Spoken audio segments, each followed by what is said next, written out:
설교를 먼저 올려보겠습니다. 잠시만 기다려 주세요. 네. 자,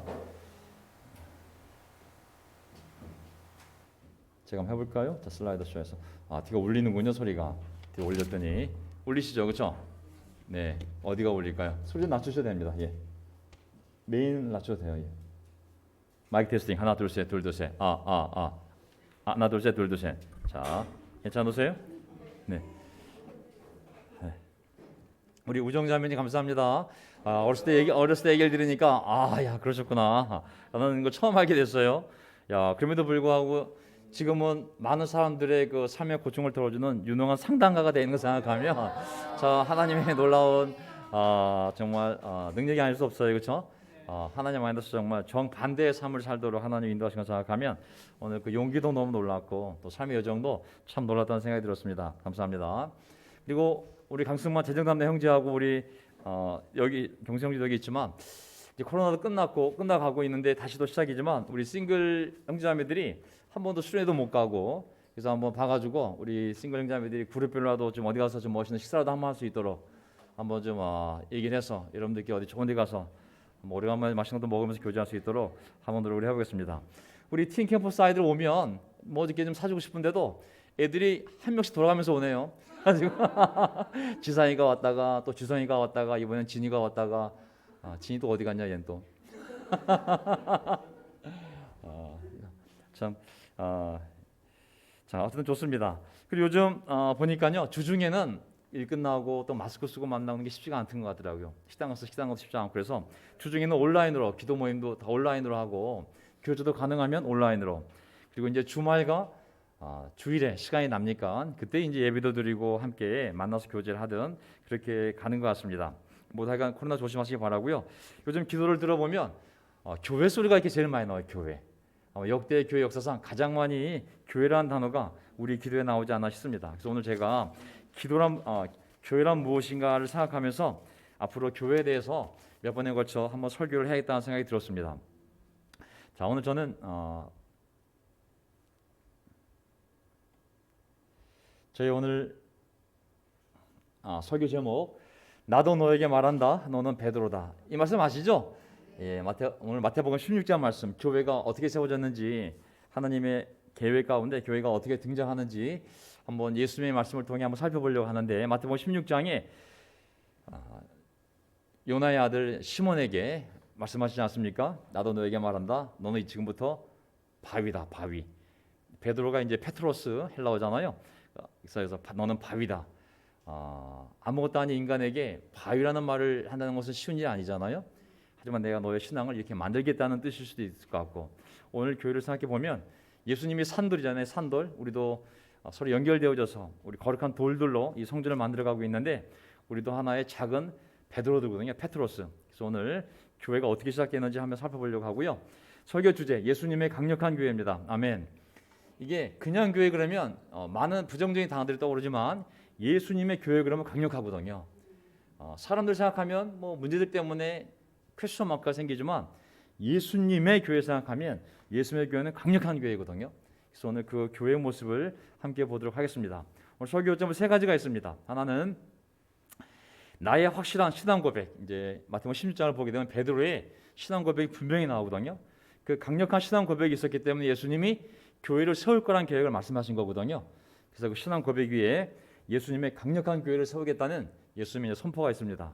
그리고 그 교회 안에 주어진 하늘나라의 열쇠에 대해서도 오늘 말씀하십니다. 오늘 세 가지 요점을 가지고 교회에 대해서 말씀을 나누겠습니다. 사실 저는 요즘에 벌어지는 많은 정치, 경제, 사회적인 현상을 보면서 우리가 이제 자유국가이기 때문에 가치관도 점점 다양화되겠구나. 진보와 보수도 점점 이제 거리가 멀어지고 또 개인이 되었던 공동체가 되었던 그 자유로움 속에서 각자의 확신을 가져가지 않습니까? 그러다 보니 진리에 대한 확신도 너무 다양화되고 교회 안에서도 똑같은 성경책이지만 너무나 다양한 교회들이 등장한 것을 보게 됩니다. 이럴 때에 각 개인과 공동체가 무엇이 선이고 무엇이 악인지 또 무엇이 진리고 무엇이 거짓인지에 대한 성경적인 확신이 없으면 이거 다 휩쓸려 가겠구나. 그가 뭐 착하고 나쁘고 떠나서 이렇게 다양화된 가치관 속에서 한 개인이 자기의 신념을 지킨다는 것은 이것은 정말 쉬운 일이 아니라는 생각을 하게 됩니다. 교회도 마찬가지인데요.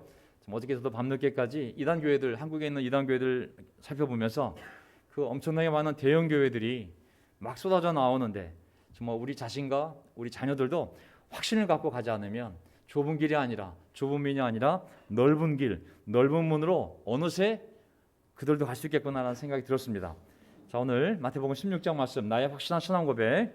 자, 나의 확실한 신앙 고백. 우리 모두 예수님에 대해서 분명한 신앙 고백이 있지 않습니까? 예수님 나의 주님이시다.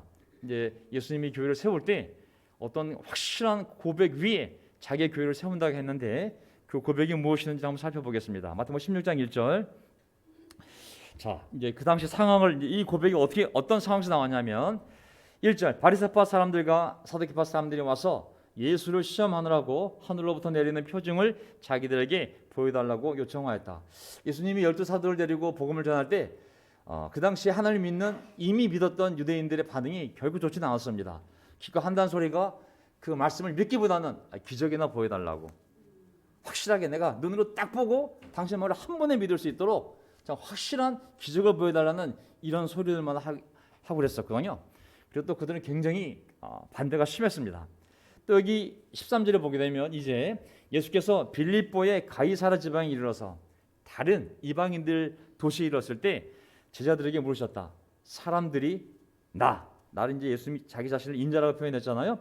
사람들이 인자를 누구라고 하느냐. 자, 이제 이방 도시에 갔더니 거기는 이제 우상을 믿는 사람들로 둘러싸여 있는 도시잖아요. 대부분이 이제 이방 신들을 우상 숭배한 자들이었는데 그곳에 한가운데 갔을 때, 야, 내 백성 유대인들은 기껏해야 기적이나 보여달라고 그러고 이방인들은 저 우상들이나 섬기고 있고, 그때 정말 사람들이 예수님을 어떻게 생각하고 있는지 물어본 겁니다. 자, 도대체 사람들이 나를 누구라고 말하고 다니냐? 자, 그때 이 질문, 모든 인류가 죽기 전에 반드시 대답해야만 하는 가장 중요한 질문이 바로 당신은 예수님을 누구라고 생각하십니까? 이 질문이 가장 중요한 질문입니다. 모든 인류가 죽기 전에 반드시 대답해야만 하는 정말 질문이 바로 이 질문, 예수님을 누구라고 생각합니까? 이 질문에 대한 대답이 그 사람의 인생을 완전히 정반대 길로 가게 하는 거거든요. 이 세상에서도 또 오는 세상에서도 이 질문에 대한 답이 무엇이냐에 따라 그 사람의 길이 영원히 달라지는 거거든요. 이 문제는 대학 입시 문제도 안 나와요. 직장 입사 문제도 안 나와요. 초등학교 6학년, 중고등학교 6학년 12년 동안 시험 문제도 안 나오게 됐습니다. 근데 인생에서 가장 중요한 문제가 바로 이 문제인 거예요. 예수님을 누구라고 생각하냐고. 정답은 하나이죠. 이 정답을 알고 이 정답을 고백하고 사는 사람과 이 정답을 모르고 믿지 않고 사는 사람은 좀 이따 나오지만 하나님 보시기에 복 있는 사람과 그렇지 않은 사람으로 완전히 정반대의 삶의 길이 달라지게 됩니다. 자, 16절 14절. 제자들이 대답하였다. 뭐 세례자 요한이라고 하는 사람들도 있고 뭐 엘리야라고 하는 사람들도 있고 예레미야나 뭐 그냥 훌륭한 예언자들 가운데 한 분이라고 하는 사람들도 있습니다. 그러니까 유대인들은 아무리 예수님이 하나님 나라를 가르치고 기적을 보여줘도 기껏 한다는 생각이 뭐 구약의 훌륭한 인물들 중에 한 분이 부활해서 우리에게 다시 나타난 것이 아닐까요? 우리가 가장 존경하는 예언자가 모세, 엘리야, 뭐 예레미야 분이 있는데 아마 이들이 다시 부활했거나 아니면 최근에 정말 백성들이 가장 존중했던 세례자 요한이 정말 다시 살아났거나 아마 그 정도로 생각하는 것 같습니다. 정답은 아니잖아요, 그렇죠? 긍정적인 답변이지만 정답은 아닙니다. 왜냐하면 예수님이 죽었던 예언자가 부활한 것이 아니니까. 근데 정말 부정적인 사람들도 많았거든요. 어떤 사람들이냐면 예수? 그거는 귀신의 자식이지. 그거는 바알세불, 그 마귀왕 아니야 그거? 귀신의 친구, 귀신의 왕, 미친 자라고 생각하고 말하는 자들도 적지 않았습니다. 하지만 비록 이 긍정적인 답을 했지만 이 긍정적인 답을 한 사람도 예수님의 칭찬을 받을 만한 정확한 평가는 아니었죠. 좋은 평가였지만 결코 정확한 예수님에 대한 신앙 고백이 될 수가 없었습니다. 예수님을 누구라고 생각하는지에 대한 정답은 놀랍게도 16장 15절.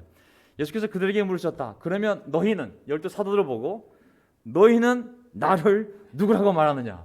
딴 사람 얘기하지 말고 나랑 지금 너희들이 지금 거의 3년째 하고 있는데 너희들은 나를 누구라고 하느냐가 아니라 앞에 말자를 붙여야 돼요. 말하다에 말하다. 나를 뭐라고 말하고 다니냐는 거예요, 사실은. 자, 이 신앙 고백에서부터 이제 교회가 세워지는 겁니다. 교회는 어떤 신학자의 책이나 목사 장로의 설교나 거기 위해서 세워지는 것이 아니라 예수님에 대한 올바른 이해에서부터, 올바른 믿음에서, 올바른 고백 위에 예수님의 교회가 세워지는 겁니다. 아멘. 이 교회는 어디 위에 세워졌을까요? 예수님에 대한 올바른 고백 위에 이 교회가 세워지는 겁니다. 뭐 킴맥키니니 뭐 왕리는 날고기던 그런 설교가들 때문에 교회가 세워진 것이 아니라 한 사람 한 사람이 예수님에 대한 올바른 고백을 했을 때 그 고백하는 사람들 위에 이 교회가 세워져 가고 있는 것이죠. 아멘. 자, 이 신앙 고백이 얼마나 중요하냐면요, 신앙의 주관성과 구원의 개별성이라는 단어를 한번 염두에 둬보세요. 신앙은 누구에게 강요할 수 있는 것이 아니잖아요. 내가 믿는 것이지 누구로 하여금 강조를 믿게 할 수가 없잖아요.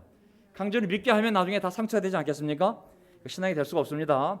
아이들이 다 고등학교 때 세례받고 중학교 때 세례받고 대학교 가서는 빠이빠이 하는 이유가 뭐겠어요? 내가 그때는 엄마 때문에 봐줬다. 내가 아빠 때문에 봐줬다. 아빠가 목사니까 내가 세례 받아준 거야. 우리 아빠가 장로이기 때문에 내가 정말 아이고야 내가 나가면 아빠도 잘리기 때문에 내가 지켰어 할지 모르겠지만 이제 어느 순간이 되면 그 짐을 내려놓고 I will go my way, 난 나의 길을 가겠다 이제 등장 시작하거든요. 자, 신앙은 철저하게 주관적인 겁니다.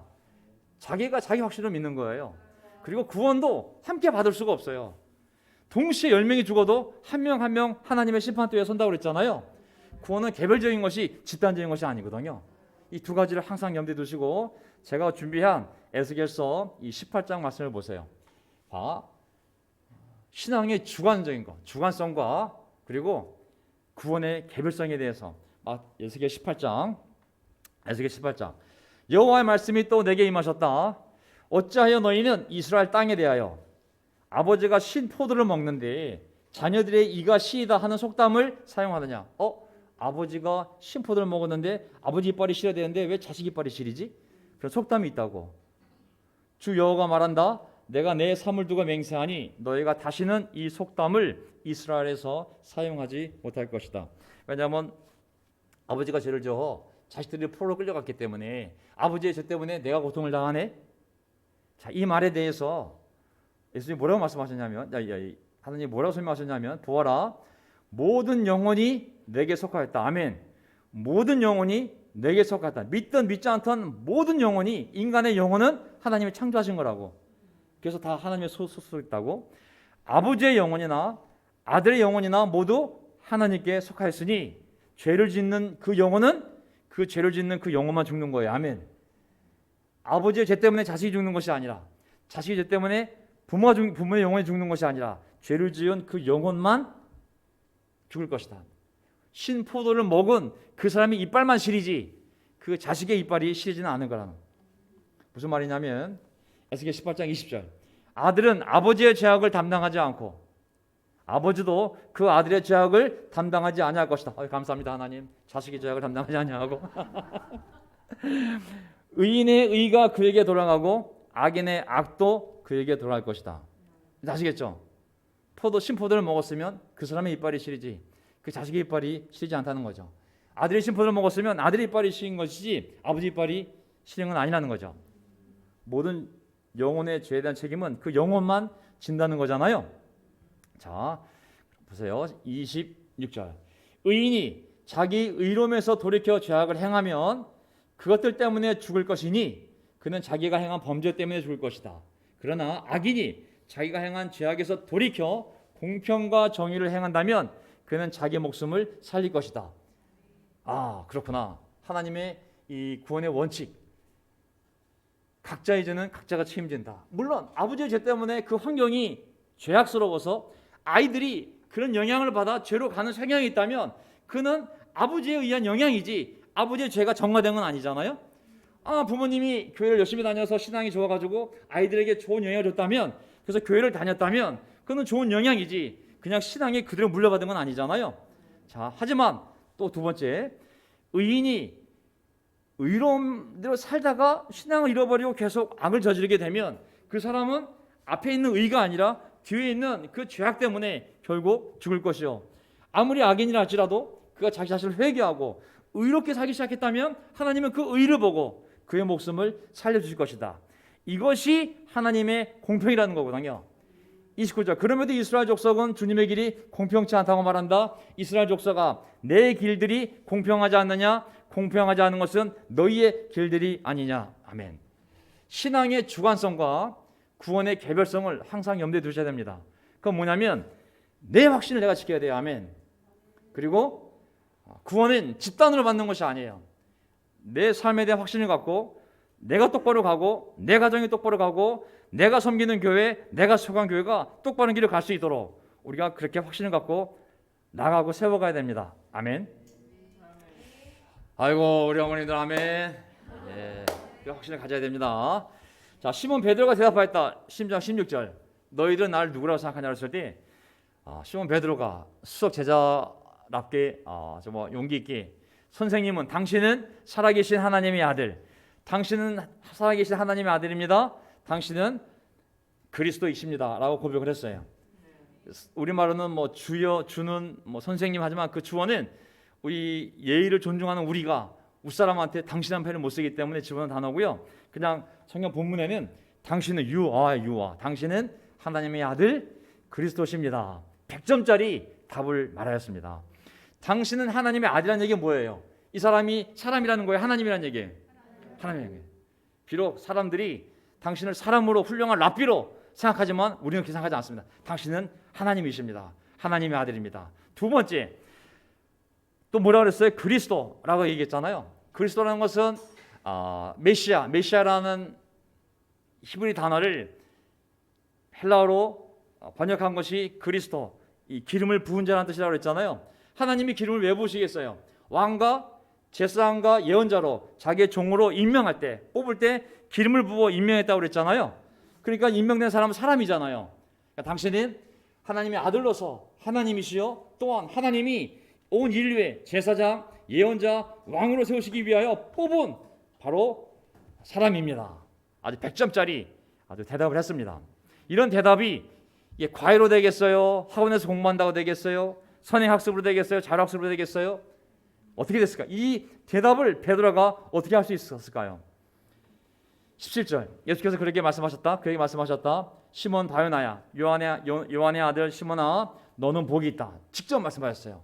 그 대답을 듣자마자, 이야, 넌 정말 복이 있는 사람이다. 하나님이 어떤 사람을 딱 찍어서 한 사람에게 너 정말 복 받은 거야 라고 한 사람은 신약에서 이 베드로가 유일하다고 그랬어요. 오직 여기에서만, 일반적으로 뭐만 사람 복이 나니 뭐만 사람 했지만은 한 사람을 찍어서, 이야, 넌 정말 행복한 사람이구나, 너 정말 복 받은 사람이야 라고 한 사람은 바로 이 베드로입니다. 왜냐하면 너에게 이것을 알려주신 분은, 알려줬다는 건 뭐냐면 계시하신 분이 누구냐면 사람이 아니라 하늘에 계신 나의 아버지시다.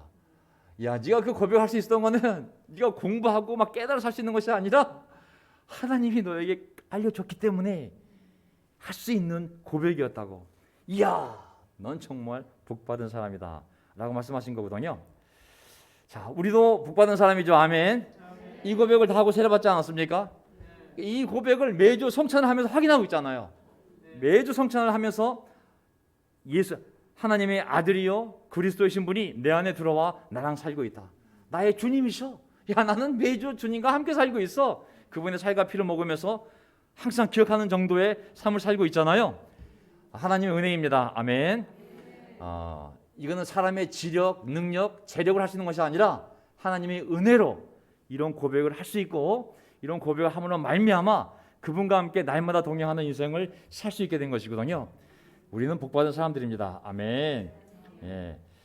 자, 그다음에서 예수님의 강력한 교회. 그래서 이제 베드로 형제가 많은 유대인들이 예수님을 반대하고 기적이나 요구하고 비판했던 당시에 확신을 갖고, 당신은 살아계신 하나님의 아들이요, 당신은 하나님이 우리를 위해 세우신 그리스도십니다 라는 고백을 했던 것처럼 우리도 이 혼란한 세상 가운데 우리의 하나님에 대한 이 신앙 고백을 굳건히 붙잡아야 됩니다. 아멘. 세상에 휩쓸리면 안 돼요. 우리 확신을 갖고 날마다 말씀을 보고 세상이 뒤집어지든 옆으로 가든 앞으로 가든 뒤로 가든 우리는 우리 확신을 갖고 계속 가야 됩니다. 자, 예수님의 강력한 교회, 이제 이 교회가 얼마나 강력한 교회인지 한번 살펴보겠습니다. 자, 오늘 사실 제가 얼핏 듣기에 우리 팀도 오고 막 캠퍼스도 온다 그래가지고 제가 오늘 그림을 좀 많이 준비했어요. 애들이 설교를 좀 지루할까봐. 아이고야, 근데 오늘 진이도 그날 하나 왔는데 하나 도망갔네. 아이고, 얼굴 도장 찍고 그냥 바로 튀었어요 집으로. 아이고야, 혼자 집에 갈 수 있거든요, 버스 타고. 야, 그래가지고 아쉬울 때는 엄마 아빠 말 들어서 교회 오는 척하다가 돈 주면 바로 받고 튑니다 그냥. 아이고, 자, 요즘 무서워. 내가 분명히 예배 끝나고 가라 했더니 바로 그냥. 자, 이 교회 멋있지 않습니까? 형제자매들이 옛날에 모였을 때, 야, 우리 교회 건물 새로 얻었으면 좋겠다고 막 이런 카페 교회 막 이런 게 막 상상도 많이 했는데, 이게 인도네시아에 있는 교회거든요. 전부 나무로 지어진 교회예요. 그 나라가 나무가 많기 때문에 굉장히 아름다운 교회잖아요. 자, 뭐 교회 생각하면 이 항상 이 앞자리를 다 화려하게 꾸밉니다. 교회들은 카톨릭 교회가 되었던 개신교 교회가 되었던 이 앞자리를 굉장히 신성시하고 온갖 무늬도 집어넣고 막 촛대도 세우고 뭐 다들 야 그냥 뭐 서기만 해도 압도당하지 않습니까? 너무 웅장해가지고 와, 이거 마지막 보고 여기서 전자올겐 소리가 딱 나오면 오 주여 제가 죄인이옵니다. 설교 안 들어도 그냥 전자올겐 소리에 무릎이 꿇어지지 않겠습니까? 이렇게 거룩하게 만들거든요. 이거 얼마나 경건해요. 전부 나무에 나무, 십자가만 딱 있고, 야, 그런데 찬송가 부르면 뭐 날마다 세례받는 거죠. 야, 또 어떤 교회든 이렇게 십자가 앞에 그냥 단상과 함께 이 중앙 무대를 항상 이 자리를 굉장히 거룩하게 만들려고 노력을 많이 하죠. 또 이런 교회들 보면 너무 모던하잖아요. 서로 마주보게 돼 있어요. 교회 단상이 앞에 있고 서로 마주보게 의자를 서로 마주보게 배치를 한 거거든요. 또 이런 교회도 있고, 이런 교회 보면은 야, 이게 체육관인지 뭐 이거 뭐 몇천 명이 들어갈 수 있는 자리인지, 이게 우리 한국 교회 중 하나인데 너무 넓어서 사진이 안 잡히는 거예요. 1층, 2층, 3층까지 있잖아요. 야, 우리나라에서 제일 좋은 음향시설이 있는 곳이 어딘지 아세요? 방송국이게요, 교회게요? 우리나라 음향시설은 교회가 다 먹여 살린다고 그랬어요. 돈이 많아요. 엄청 돈을 써요, 음향에. 최고의 음향 시스템은 전부 교회가 있어요. 모든 음향 전문가들은 다 교회 방송실에 있어요. 그럴 정도로 교회가 이렇게 돈을 많이 투자합니다, 음향에. 또 사실 이제 교회 건물 생각하면 야, 정말 여기다 교회를 지을까 저기다 교회를 지을까 생각하는 데 있었지만은 앞에 뭐가 보이세요? 국기 보이죠? 국기. 우리 작년부 국기가 여기 있네요. 이게 이제 미국의 이제 동성애자들 이제 국기잖아요. 이제 진이가 오늘 이번에 미국 갔을 때 이제 그 뉴욕을 다니면서 엄마 왜 이렇게 무지개가 많어? 무지개 국기가 많어? 웬만한 시설들은 다 이거 달고 있어요.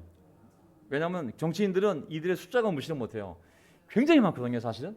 그러니까 장사하는 사람도 이들을 무시할 수가 없어요. 이들이 연맹을 맺고 단체 행동을 하기 때문에 찍히면 망할 수가 있기 때문에. 그래서 이렇게 교회도 우리 여러분 환영합니다. 들어오셔야 됩니다. 앞에. 자, 교회 생각하면 진짜 뭐 꿈의 교회, 정말 시골에 전원에 정말 이렇게 아름다운 건물 지어놓고 일주일에 한 번씩이라도 정말 자연에 나가서 예배도 드리고 놀기도 하고 많은 생각이 있지 않습니까? 제가 예수님 교회를 이야기하기 전에 말씀드리는 거예요. 이런 작은 교회들도 있고 또 좀 더 큰 교회들도 있고, 더 나가서 정말 뭐 안 보이시죠? 이게 좀 엄청난 교회잖아요, 그렇죠? 스크린 앞에 있는 목사가 안 보이기 때문에 스크린에 이렇게 설교를 띄우잖아요. 너무 많아서 사람들이 야, 다 잡을 수가 없어요, 너무 커서. 이거 뭐 엄청난 건물들이잖아요. 그럼 이 군데 들어간 조명, 음향 이런 것들은 교회가 한국 최고예요. 자, 이제 예수님 말씀한 교회를 한번 생각해 볼게요. 우리가 많은 교회들을 봤는데, 자, 나도 너에게 말한다. 너는 베드로다. 베드로라는 뜻은 헬라어로 페트로스, 그냥 바위 조각이라는 뜻이에요. 바위 조각. 우리는 멋있게 반석 그러지만 그냥 바위예요, 바위. 나는 이 반석 위에다, 이 바위 위에다가, 이 페트로스 위에다가 내 교회를 세우겠다. 근데 이 뒤에 있는 반석은 또 다른 단어예요. 페투라라는 이 바위라는 뜻인데 이것도 반석이죠. 이 반석 위에다가 내 교회를, 예수님이 내 교회를 세우겠다. 죽음은 뭐냐면 죽은 자들이 모이는 세계의 문들은 세력을 의미하는 거거든요. 그러니까 죽음의 세력이 아니면 죽은 자들이 모이는 세계의 그 세력이 그것을, 교회를 이기지 못할 것이다. 내가 반석 위에 내 교회를 세우는데 그 교회가 얼마나 강력하냐면 죽음의 세력이 그 교회를 이기지 못할 거라고 그랬거든요. 자, 바위를 생각하면 강력하잖아요. 뭐 어떻게 보면은 변하지 않음, 확고부동함, 견고함, 이런 것의 상징이 바로 이 바위입니다. 사람이 바위가 될 수 있을까요? 사람이 과연 바위처럼, 반석처럼 변하지 않고 일정한 신앙을 지킬 수 있을까요? 베드로라는 사람이, 그러니까 원래는 아까 이게 요나의 아들 시몬이잖아. 요나의 아들 시몬. 근데 예수님이 이름을 불러줬어요. 헬라어로 뭐라 그러냐면 너 이제 바위라고, 내가 너를 이제 바위라고 부르겠다고. 저도 사실 이름이 정도현이 아니라 정광석이었거든요. 광석, 빛광자의 돌석자, 빛나는 돌이 되라고 원래 광석이라고 했다가 이름에 저기 석자 들어가면, 돌자 들어가면 머리 나빠진다고 그래가지고 다시 도현으로 바꾼 거거든요. 자, 여기 보면 바꿨길 다행이죠. 안 바꿔서 큰일 날 뻔했어요 제가. 여기 보면 어쨌든 이 베드로에게 바위라고 했지만 사람이 어떻게 바위 같은 신앙을 가질 수 있겠어요? 사실은 예수님이 반석인 건 맞지만 사람이 반석이 될 수 있을까요? 저는 어떻게 보면은 베드로가 한 고백은 영원히 바뀌지 않는 반석 같은 고백이잖아요. 예수님은 살아계신 하나님의 아들이요, 예수님은 그리스도이십니다. 예수 그리스도, 하나님, 살아계신 하나님의 아들. 이거야말로 정말 변하면 안 되는 반석 같은 신앙이잖아요. 어떻게 보면은 이 반석은 어떤 베드로라는 사람이라기보다는 그가 했던 그 고백의 진실성이 바로 이 반석임을 알 수가 있습니다. 어떻게 알 수 있을까요? 자, 베드로가 반석이 될 수 있을까? 될 수가 없는 것이죠. 왜냐하면 바로 그 뒷구절에서 예수님이 이제 나 교회를 세울 거고, 하지만 이제 내가 예루살렘 올라가면 그곳에서 장로들과 서기관 율법자들 붙잡혀서 나는 이제 많은 고난을 당하고 죽을 거라고 그랬을 때 이 바위가 뭐라고 그랬어요? 22절. 이에 베드로가, 이 바위가 예수를 따라 붙잡고 주님 안 됩니다, 절대로 이런 일이 주님께 일어나서는 안 됩니다 하고 말하면서 예수께 어떻게 했어요? 대답. 어떻게 바위가 이런 짓을 할 수 있겠어요? 23절. 그러나 예수께서는 돌아서서 바위에게, 베드로가 바위잖아요, 바위에게 말씀하셨다. 사탄아, 내 뒤로 물러가라. 너는 나에게 걸림돌이다. 너는 하나님의 일을 생각하지 않고 사람의 일만 생각하는구나. 바로 도전을 받잖아요. 이렇게 사람은 바위가 될 수 없어요 사실은. 금방 그 다음에 또 어떤 일이 벌어집니까? 이 베드로가 바위가 될 수 없는 이유, 이름은 비록 페트로스, 바위라고 불렀지만 교회를 세우는 페트라, 반석이 될 수 없는 이유는 그의 삶을 보면 알아요. 너무 흥분해서 예수님이 붙잡혀 갔을 때 칼을 뽑아 대제사장의 조를 내셔서 그 귀를 잘라버렸어요. 그때 예수님이 뭐라고 말씀하셨어요? 그에게 말씀하셨다. 네 칼을 칼집에 도로 꽂아라. 칼을 쓰는 사람은 모두 칼로 망한다. 흥분하는 기질. 어떻게 바위가 이렇게 흥분할 수 있겠어요? 가만히 있어야지. 자, 14절. 베드로가 이제 뜰 안으로 같이 예수님 따라 들어갔습니다. 예수님 밤새 신문을 받았을 때 따라 들어갔어요. 그때 여종을 2번 만나고 사람들을 만나게 됩니다. 여종들 앞에서, 그 사람들 앞에서 뭐라고 했습니까? 베드로는 저주하며 맹세하며 말하였다. 나는 저 사람을, 저 예수를 알지 못하오.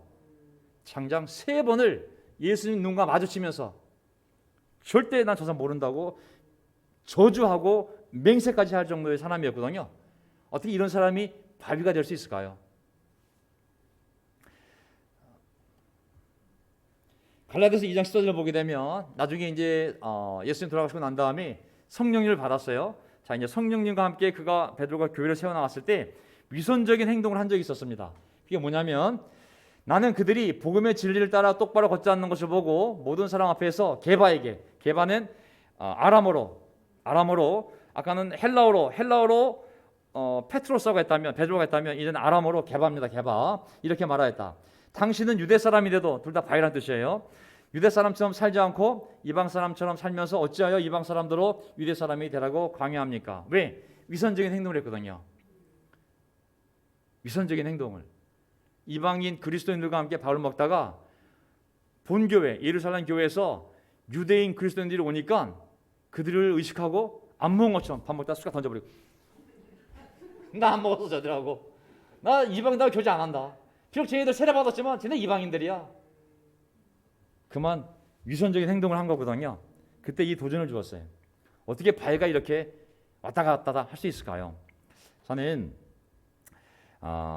이 교회는 예수님의 바람은 우리 모두가 돌들이 되길 바랍니다. 산돌, 예수님을 따라서 좀 흔들리지 않는 확고한 신앙을 갖기를 바라죠. 하지만 교회는 성령과 이 연약한 몸이 합쳐져 있는 거잖아요. 그렇기 때문에 교회는 항상 약함이 있어요. 인간으로서의 이 고백은 변하면 안 돼요. 예수님은 살아계신 하나님의 아들이요, 예수님은 그리스도이십니다. 이 고백은 바뀌면 안 돼요. 이게 반석이에요. 하지만 인간은 약할 수밖에 없어요. 두렵고 연약하고 걱정되고 그렇기 때문에 결국은 이러한 실수와 또 죄를 저질 수밖에 없거든요. 하지만 하나님의 기대는, 예수님의 기대는 내가 너를 끝까지 바위로 만들어 가겠다고, 너의 신앙 고백처럼 살게 해주겠다고 성령이 우리 삶을 인도해 가는 것이 바로 이 교회입니다. 아멘. 그래서 영적으로 보면 예수님의 영이 인도하는 것이요, 인간적으로 보면 많은 죄인들이 과거 삶의 약함과 과거 삶의 죄성을 가지고 들어와서 함께 부딪히며 살아가는 것이 바로 이 교회라고 할 수 있는 것이죠. 전도가 쉽습니까? 항상 인간의 몸은 전도가 어렵습니다. 날마다 성경책 보는 거 쉽습니까? 우리 몸은 항상 성경책 보는 것을 그렇게 기뻐하지 않습니다. 베드로의 말처럼 마음은 간절하나 몸이 연약하구나. 그런 사람들이 모여있는 것이 또한 교회가 아니겠습니까?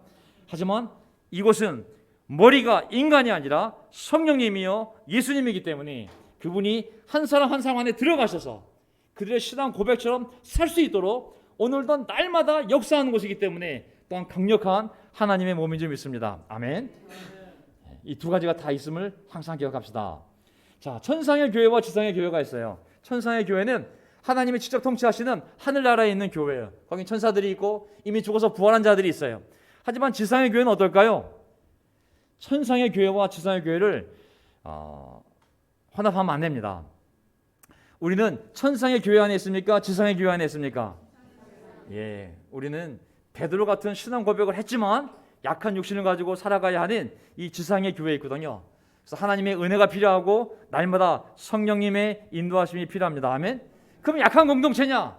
그것은 인간적인 관점이고 하나님의 관점에서 보면 예수님이 직접 통치하시는 신적 기관이기 때문에 강력한 공동체임을 알 수가 있어요. 함부로 행동해도 안 됩니다. 아멘. 아무리 실망이 와도 교회를 함부로 평가하면 안 돼요. 왜냐? 설명드릴게요. 내 교회를 세우겠다. 교회가 단수예요, 복수예요? 내 교회. 교회가 하나잖아요. 내 교회는 마이 초치잖아요. 그냥 헬라 본문에 무 에클레시아, 그러니까 나의 교회라고 분명히 말씀하셨어요. 인간의 눈으로는 수백만 개의 교회가 있지만 예수님의 눈으로는 영원히 교회가 하나예요. 아멘. 예수님의 교회 안에 누가 있는지는 하나님만이 아세요. 아멘. 예. 지금 대한민국에서 막 수만 명 엄청난 교회 건물 인도하고 막 병 고치고 막 사람 쓰러지는 목사가 마귀의 자식일 수도 있어요. 아무도 몰라요, 사실은. 하나의 교회에 그들이 무슨 운동, 무슨 교파, 무슨 교회 이름 불리든지 간에 하나님만이 그 안에 있는 자들을 알 수가 있습니다. 어떤 이름으로 불리든지 간에 예수님의 교회는 하나입니다. 아멘. 우리는 그 하나된 교회 안에 세례를 받아 들어왔다고 믿습니다. 아멘. 그리고 부족하지만 성령의 인도를 따라 죄를 고백하며 우리 약점을 인정하며 허물을 인정하며 죄를 고백하며 우리가 그 안에서 계속 서로 격려하며 살아가고 있는 예수님의 이 교회, 예수님의 교회 안에 있는 하나의 작은 공동체임을 믿고 싶습니다. 아멘. 네. 그렇게 믿는 것이 교만 아니겠죠, 그렇죠? 네. 얼마나 강력하냐면 죽음의 세력이 이 교회를 이기지 못할 것이다. 자, 예수님이 이 땅에 오시기 전에 모든 인간은 다 죽어야 됐어요. 성경에 죽지 않은 인물은 다 두 명밖에 없어요. 영원히. 누구예요? 에녹과 엘리야예요. 그들은 죽음을 겪지 않고 바로 하늘로 올라갔다 그랬거든요. 하지만 그 이전에 예수 오시기 전에 모든 사람들은 죽음을 경험했어야 됐거든요. 하지만 예수님이 이 땅에 오셔서 마귀를 완전히 멸하시지 않았지만 정말 일격을 가해서 십자가에서 생명의 길을 여시고 난 다음부터는 모든 사람의 죄에 이르는 그 죽음에 이르는 죄를 용서받는 길이 열린 다음부터는 사람들이 예수를 믿고 죄를 용서함 받고 죽지 않을 수 있는 길을 예수님이 열어주셨어요. 그 메시아를 죽음이 이길 수 없고 메시아가 세운 그 교회를 그 죽음이 이길 수 없다는 것이거든요. 우리는 죽어요, 안 죽어요? 육신은 죽지만 우리 영혼은 바로 부활해서 영원한 생명의 몸을 입지 않습니까? 예수님이 오실 때까지 이 교회는 영원히 서 있을 것입니다. 아멘. 죽음은 이 메시아 공동체를 이길 수가 없어요. 그리고 이 교회가 이 땅에 존속하는 한 그 죽음을 이기는 복음을, 그 죽음을 이기는 영원한 생명을 계속 선포할 거거든요. 그것을 막을 죽음의 세력이 없는 것이죠. 아멘. 이걸 생각하면 교회가 얼마나 강력한지 알 수 있잖아요. 그렇죠? 우리 강력한 곳입니다. 아멘. 죽음의 세력이, 어둠의 세력이 그 교회를 이길 수 없다고 했어요. 우리가 말씀대로 산다면 우리를 이길 자가 아무도 없는 것이죠. 세 번째 포인트, 하늘나라의 열쇠. 내가 이제 하늘나라의 열쇠를 준다고 그랬거든요. 10장 19절, 내가 너에게 하늘나라의 열쇠를 주겠다. 이걸 베드로에게 말씀하셨는데, 베드로에게 내가 너에게 하늘나라의 열쇠를 주겠다. 내가 너의 고백 위에 나의 교회를 세우고, 교회가 세워지면 죽음의 세력들이 그 교회를 이길 수 없다고. 동시에 난 너에게 하늘나라의 열쇠를 주겠다고 말씀하셨어요. 열쇠 좋아하시죠? 열쇠라는 것이 뭐냐면 열쇠를 가질 수 있는 사람은 누구냐면 그 문을 들어갈 수 있는 권한이 있는 사람, 주인 아니면 그 주인이 신뢰할 수 있는 사람에게 열쇠를 줄 수 있잖아요. 그렇죠? 딱 두 사람이에요. 소유주거나 아니면 그 소유주가 정말 믿을 수 있는 종에게만 이 열쇠를 줄 수가 있어요. 자, 이 의미를 생각하면서 우리가 한번 하늘나라의 열쇠를 한번 생각해 보겠습니다. 자, 열쇠, 여는 거잖아요. 열고 들어갈 수 있는 것, 열쇠.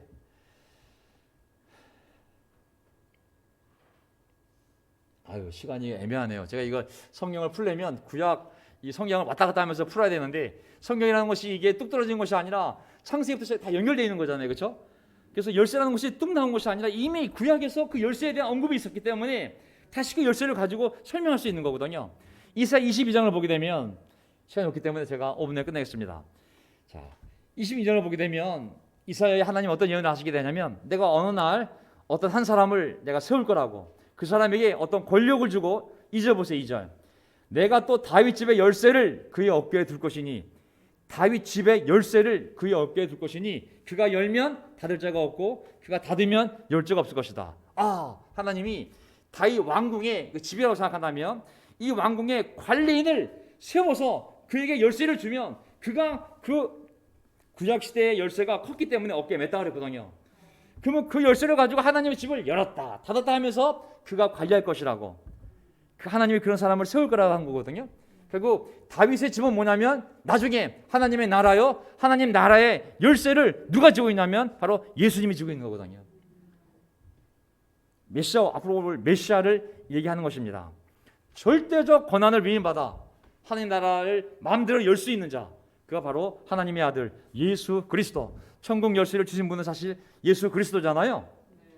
근데 시간이 없으니까 근데 그 열쇠를 또 요한계시록 3장 10절을 보게 되면 예수님 스스로 자기를 이렇게 얘기하고 있습니다. 요한계시록 3장 10절을 보게 되면 빌라델비아 교회의 신문꾼에게 이렇게 써보내라. 거룩하신 분, 그리고 참되신 분. 여기서 하나님을 얘기하는 겁니다. 거룩하신 분, 하나님 한 분밖에 없고 참되신 분도 하나님 한 분밖에 없습니다. 하나님 말씀하는 건데, 다윗의 열쇠를 가지고 계신 분, 여시면 닫을 사람이 없고 닫으시면 열 사람이 없는 그분이 말씀하신다. 그분이 누구예요? 예수 그리스도인데 다윗의 열쇠를 가지고 있는 분이라고 했잖아요. 다윗의 열쇠를 가지고 있는 분, 그것은 하나님의 나라의 문을 열 수 있는 열쇠를 얘기하는 거거든요. 그분이 사람들로 하여금 천국에 들어가게 할 수도 있고 못 들어가게 할 수 있는 권한이 있는 사람이 바로 예수 그리스도 아니겠습니까? 아멘. 교회가 그래서 중요합니다. 교회가 별거 아닌 것 같아도 교회는 예수의 몸이잖아요. 우리가 복음을 전하고 우리가 어떤 사람에게 세례를 주면 그것이 이 땅에서만 벌어지는 것이 아니라 똑같은 일이 하늘에서도 벌어지는 거예요. 그래서 교회가 무서운 것이, 교회를 무시하면 안 돼. 네가 무엇이든지 땅에서 매면 하늘에서도 매일 것이요 땅에서 풀면 하늘에서 풀릴 것이다. 엄청난 건 아니겠어요? 야, 교회가 네가 땅에서 세례를 주면 그것이 말씀대로 올바로 이루어져 세례를 하면 하늘에서도 그 세례가 합법적이 유효해지는 거잖아요. 네가 무엇이니 땅에서 풀면 하늘에서도 풀리고 땅에서 매면 하늘에서도 매인다는 것은 풀고 매는 것이 구체적으로 어떤 일인지 모르겠지만 똑같은 일이 하늘에서 열리는 걸 생각하면, 연결된 걸 생각하면 교회라는 것은 결코 우스운 공동체가 아니라는 것을 알 수가 있어요. 대단한 신적 공동체요, 신적 기관임을 알 수가 있습니다. 여기서 어떤 사람을 출교시키면 이 교회에서는 출교된 것이 아니라 하늘나라에서 출교된 거예요. 무서운 일이잖아요. 이 땅에서의 교회의 치리도 하늘나라에서, 천국에서도 그것을 인정하고 그것이 유효하다는 것을 말씀하시는 거거든요. 교회는 이렇게 대단한 권세를 가지고 있습니다. 아멘. 자, 묶으면 묶일 거라고, 풀면 풀릴 거라고. 저는 우리 형제자매들, 우리 자신의 노후뿐만 아니라 우리 아이들이 정말 이 놀라운 권세 있는 교회에서 정말 아름다운 공동체를 잘 만들어가기를 간절히 바랍니다. 아멘. 우리 원희자매가 열심히 우리 티네들 캠퍼스를 만나고 도와주고 있는데, 우리 아이들이 자기의 확신을 갖고 이제 자기의 구원의 확신을 갖고 그들이 모여서 정말 말씀 위에 너무나 아름다운, 확신에 가득 찬, 하지만 너무 말씀 안에서 자유로운 그러한 교회를 만들어가기를 소망합니다. 아멘. 우리 자신들도 또한 그런 교회 안에서 사람의 전통과 억압을 벗어나서 너무 자유롭게 하나님을 성숙하게 섬기는 교회 안에서 우리가 함께 백발이 되어간다면 얼마나 아름다운 말년이 되겠습니까? 자, 오늘 설교 제목, 나는 너에게 말한다, 너는 베드로다. 예수님이 우리 각자에 대해서 바위라고, 물론 약하지만 나는 너희를 신앙의 바위로 만들 거라는 그러한 기대를 보게 됩니다. 아멘. 넘어지면 또 세우실 거예요. 넌 바위야, 넌 베드로야. 우리 각자에게 말씀하실 줄 믿습니다. 형제는 페트로스, 형제, 자매는 페트라, 여성형 명사거든요. 어쨌든 우리 모두 한 명 한 명에게 약하지만 성령님이 우리를 굳세게 해주시면서 이렇게 산돌이 되어 함께 거룩한 성전을 지어가도록 인도하실 줄 믿습니다. 아멘. 예수님의 강력한 교회, 우리 육신은 약하기 때문에 많은 일이 벌어지지만 예수님이 세운 이 교회는 하나로서 강력한 하나의 역사가 일어나는 교회임을 항상 기억합시다. 아멘. 죽음의 세력도 이길 수가 없는, 그리고 땅에서 묶으면 하늘에서도 묶이고 땅에서 풀면 하늘에서도 풀리는 강력한 하나님이 함께하는 바로 지상의 공동체가 교회임을 생각하면서 우리 각자가 확실한 신앙 고백을 유지하시기 바랍니다. 여기에 무지개, 동성애 여론부터 시작해가지고 얼마나 많은 일들이 벌어지지만 말씀에 기초한 확실한 나의 신앙을 지켜가고, 이 교회는 예수님의 말씀 위에 강력한 신앙 고백을 해나가며 간다면 저는 하늘나라의 열쇠를 그 교회가 사용해서 많은 사람을 구원하고 들어가지 못할 자에게는 그들을 막는 그러한 하나님의 살아있는 교회가 될 줄 믿습니다. 자, 제가 기도하고 마지막 찬송 부르도록 하겠습니다. 아멘. 하나님 아버지 감사합니다. 오늘 이곳에 모여있는 저희들이 얼마나 놀라운 예수님의 몸 안에 들어와 있는지요. 사람이 세운 것이 아니라, 사람들이 세운 것이 아니라, 인간의 단체가 세운 것이 아니라 예수님이 내가 나의 이름으로 나의 교회를 세우겠다 말씀하셨을 때 우리가 그 교회에 들어와 있는지 믿습니다. 우리의 신앙 고백도 우리의 머리 때문에 고백할 수 있는 것이 아니라, 우리 양심 때문에 고백한 것이 아니라 하나님의 은혜로 말미암아 네가 그 사실을 알고 고백하게 된 것은 바로 하나님 아버지였다고 말씀하셨습니다. 우리 한 사람 한 사람이 하나님의 은혜로 선택을 받고 그런 믿음을 가질 수 있도록 저희를 인도해 주시고 회개할 수 있는 마음을 허락해 주셔서 그런 합당한 회개와 합당한 믿음을 통하여 예수님의 이 몸된 교회에 들어오기 하나님께 감사를 드립니다. 또한 아버지 하나님, 우리 갖고 있는 천국의 열쇠를 잊지 않게 도와주십시오. 이 천국의 열쇠를 마귀가 뺏어가기 위하여 우리가 아무것도 가진 것이 없이 그냥 싸우기만 하고 연약하고 무능한 교회로 생각하도록 마귀가 역사할 때, 하나님, 이것이 얼마나 강력한 하나님의 몸이며 예수님의 머리로 있는 예수님의 몸인 줄 기억하고 우리에게 주신 이 강력한 천국의 열쇠를 잘 사용해서 많은 사람들을 주님의 나라 안에 들어올 수 있도록, 우리 자녀들을 훌륭한 믿음의 일꾼으로 만들 수 있도록, 그리고 우리 눈에는 지금 그 일이 불가능하지만 하나님께서 우리가 한다면 하늘에서도 해주겠다고, 우리가 믿는다면 하늘에서도 그런 기적을 만들겠다는 강력한 의지를 보았습니다. 어느 누구도 자기 삶에 대해서, 미래에 대해서 이 교회에 대해서 함부로 실망하거나 절망하지 않고 믿음 안에서 꿈을 갖고 나아갈 때 그 믿음이 하늘 안에서도, 그 꿈이 하늘 위에서도 반드시 상달되어 이 땅에 그런 기적이 일어나게 할 줄 믿습니다. 오늘 이 놀라운 주일 저희를 불러 모아 하나님께 감사드리고 그런 기적을 믿고 하나님의 능력을 믿고 힘차게 살아가는 저희들 될 수 있도록 복을 내려 주옵소서. 우리의 주님이신 예수 그리스도의 이름으로 기도합나이다. 아멘.